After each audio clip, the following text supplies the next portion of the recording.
dari Senkom, Pak.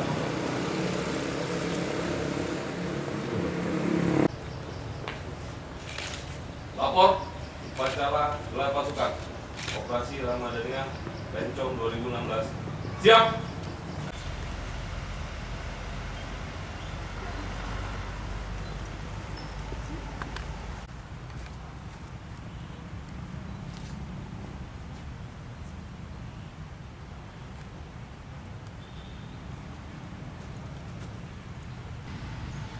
Dengan pengamanan langsung pada berbagai lokasi tersebut, diharapkan masyarakat dapat merayakan Hari Raya Idul Fitri 1437 Hijriah ini dengan nyaman dan tertib dalam situasi Kamtibmas yang aman dan kondusif.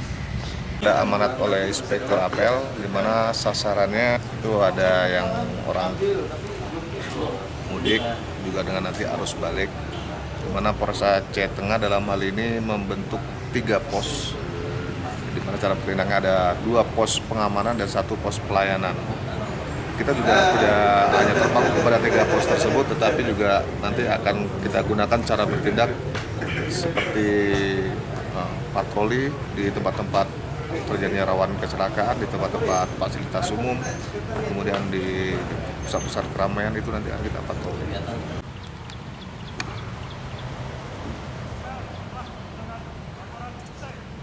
Bubarkan.